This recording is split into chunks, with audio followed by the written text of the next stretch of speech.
So we're starting with number 4 on your homework, and your directions tell you to find all the zeros of the polynomial.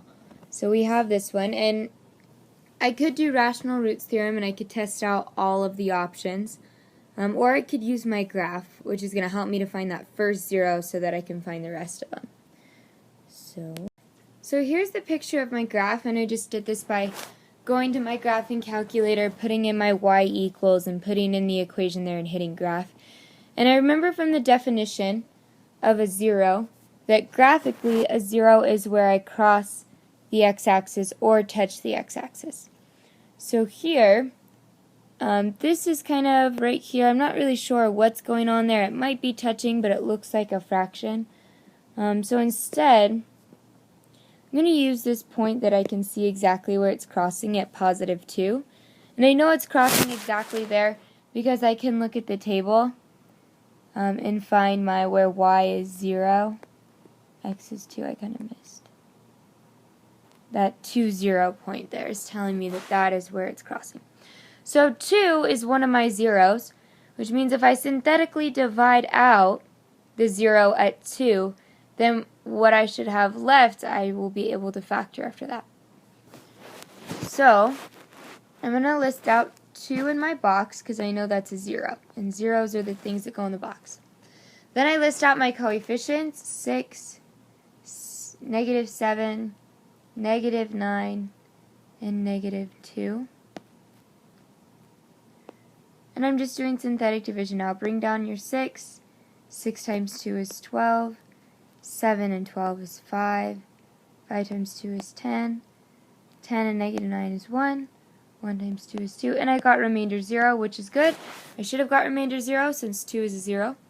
And then adding back in my x's, I have 5x and 6x squared. So 6x squared plus 5x plus 1, which is something I know I can factor. It's a quadratic where a does not equal 1. Here, a equals 6. So I remember to do that, I multiply a times c. I put that in my chart, and I'm looking for two numbers that multiply to be 6, that add to be 5. And those numbers are going to be 3 and 2. They multiply to be 6, to add to be 5. And what I do with those numbers is I use them to split up my middle term, 5x, into 2x plus 3x. Again, it doesn't matter which order you put that in. I could have written 3x plus 2x. So I list everything else out. And I've split that middle term into 4 terms so that now I can do factor by grouping. And out of the first one I'm going to pull, out of the first one I'm going to pull 2x. That's my greatest common factor. And I'm left with 3x plus 1. And then from the second one, I'm going to pull out a plus 1, and I'm left with 3x plus 1. Because there's no greatest common factor between 3x and 1 except for 1. So my factors then become 2x plus 1, the things on the outside, times 3x plus 1. So these are 2 more factors, and the reason we were factoring it down so that we can find the zeros. Because I know besides just the zeros are where the graph crosses or touches the x-axis, the zeros are also what makes each of these factors equal 0. So I'm going to set 2x plus 1 equal to 0, and 3x plus 1 equal to 0. And then when I solve for x, those are going to be my zeros. So I subtract 1 and then divide by 2. And so I'll get x equals -1/2 for this first one. And then for this one I subtract 1 on both sides, so I get 3x equals -1. So I divide by 3 and I get x equals -1/3. And those are my 3 zeros. So when I go to write them, and move all this stuff out of the way.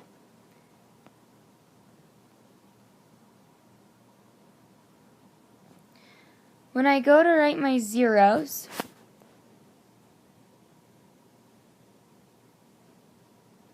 I know zeros are numbers, or x equals numbers.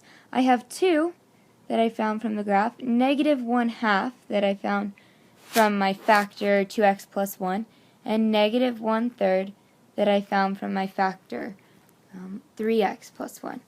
Looking back at my graph, if I were to zoom in on what was happening right here, I would see it crossing up at one of those points, negative 1/2, and then down at negative 1/3. So it's hard to tell just from here that that's what's going on, but if you were to zoom in, you would see it going above the x-axis and then below it again. So your zeros for this function are 2, negative 1/2, and negative 1/3. Okay, this is the second one we're going to go over. It's number 8 on the back side. So I'm trying to find all the zeros of the polynomial. So the first thing I do, so I don't have to test out every option, is go to my graph. And I look and see where is it crossing. And I can see that it's crossing like around here-ish. And it's got a couple different points it's happening. But the safest way to tell exactly where it's crossing is to go to your table. If I find where y equals 0 and what that x coordinate is, so 0, 2, that I see right here, is going to be exactly where this thing is crossing. And you can see that over here on the graph, right there. And I'm sure that's crossing exactly at 2 from the table. So 2, again, is one of our zeros. So I'm going to synthetically divide out 2. So I put 2 in my box. I don't switch the sign because 2 is the 0, and the 0 is what goes in my box. Then I list out 1, negative 4, 2, and 4. I'm going to do synthetic division, so I bring down my 1. I do 2 times 1 is 2. Negative 4 and 2 is negative 2. Negative 2 and 2 is negative 4. Adding, I get negative 2. And then multiplying, I get negative 4. Remainder 0, which is what I wanted. And then the first negative 2 gets no x's. The second negative 2 gets an x. And then out in front, I get an x squared. So now I'm down to a quadratic. And I've got to think about things that are going to both multiply to be negative 2, that add to be 2. Well, the only things that multiply to be 2 are 2 and 1. Now, if I make the 2 negative, they're going to add to be negative 1, which is not what I wanted. And if I make the 1 negative and the 2 positive, now they're adding to be positive 1, which is still not what I wanted. And that's because this thing, x squared minus 2x minus 2, isn't factorable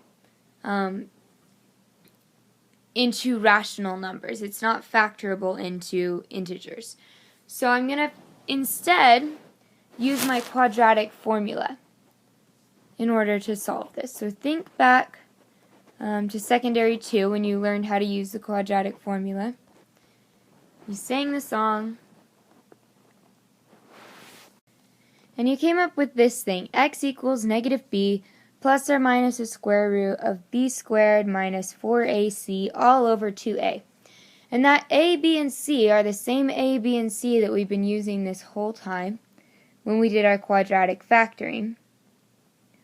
We have a equals 1, b is negative 2, and c is also negative 2. So because I can't factor this, because I did my chart and no numbers worked, instead I'm going to use quadratic formula, and I'm going to get x equals the two numbers that are my two zeros. So I say x equals negative b. Well, the negative of negative 2 is positive 2. So x equals 2 plus or minus the square root of b squared, negative 2 squared is 4, minus 4 times 1 times negative 2, and then all over 2 times 1, which was a. So I'm going to go ahead and keep simplifying this thing. So I'll have x equals 2 plus or minus the square root of 4, and then 4 times 1, negative 4 times 1 times negative 2. So that's going to end up being plus 8 all over 2. And so I'll have x equals 2 plus or minus the square root of 12 over 2. You can keep simplifying this further. One thing I do want you to do is divide out these first two things. So I'll do x equals 2 divided by 2 is 1 plus or minus the square root of 12. 12 is still being divided by 2 because I was dividing the whole thing. So since I divided 2 divided by 2, I can write the 1. But the square root of 12 still needs to be divided by 2. If you want to keep going and simplify out that 12 further, that's fine, but we will get more into radicals later in the year. So to leave it as square root of 12 for now is okay. So we found 2 zeros here just by doing quadratic formula. One of my zeros is going to be 1 plus, is going to be at the addition version. The other 0 will be 1 minus square root of 12 over 2. So we actually found 2 zeros just by doing the quadratic formula. 3 zeros total. And I know that's all I'm supposed to have because if I look at my original problem, I have an x cubed, which means there should be 3 zeros. So looking back at all that we did, we found that 2 was a 0 from right here from my synthetic division when I got 0 as a remainder. And then we used the quadratic formula to factor this part right here, and we got our other 2 zeros, 1 plus or minus square root of 12 over 2 for our other zeros. So when I'm writing out all of my zeros are x equals 2, comma, 1 plus square root 12 over 2, and 1 minus the square root of 12 over 2.